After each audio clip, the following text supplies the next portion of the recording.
De 50 000 $, ce qui fait une addition globale de 27 500 000 $. 27 500 000 $ dépensés pour récompenser, mais surtout pour acheter, la fidélité et le soutien de tous ces députés qui n'auront plus vraiment la possibilité de s'opposer aux décisions du généreux arroseur.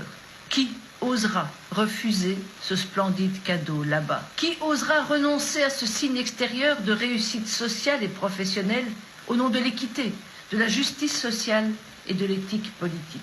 Celui qui, il y a 1 an et demi, dans son premier discours sur l'état de la nation devant le Parlement, s'annonçait comme intraitable dans la lutte contre la corruption, eh bien, il mange bien vite sa parole en s'installant lui-même dans ses pratiques de fraude et de détournement de fonds qui rappellent les heures bien sombres du passé.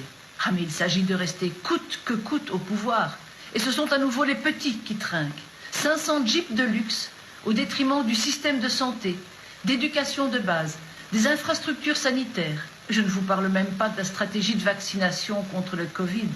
La RDC a à peine injecté 50 000 doses à sa population de plus de 100 millions d'habitants.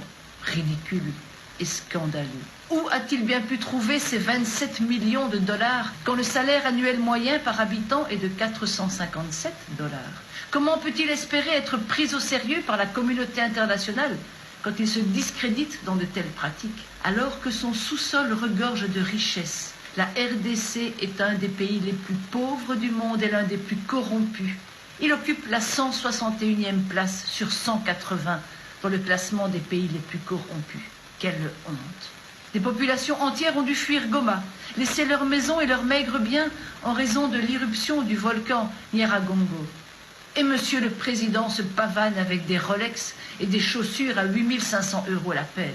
Ce sont la communauté internationale, les ONG et les citoyens eux-mêmes qui viennent en aide aux sinistrés. Alors que la classe politique assure ses arrières financièrement, met à l'abri ses petits protégés en détournant l'argent public et probablement les aides internationales destinées à soutenir la population. Monsieur Tshisekedi, honte sur vous. Vous disqualifiez l'ensemble de la classe politique africaine. Vous ébranlez encore un peu plus la crédibilité de l'Afrique. Mais surtout, vous apportez de l'eau au moulin des racistes et des extrémistes de tout poil. Le livre biblique des Proverbes vous décrit très bien. Un chef stupide passe son temps à voler les gens. Mais celui qui déteste les gains malhonnêtes vivra longtemps, dit le texte. À bientôt.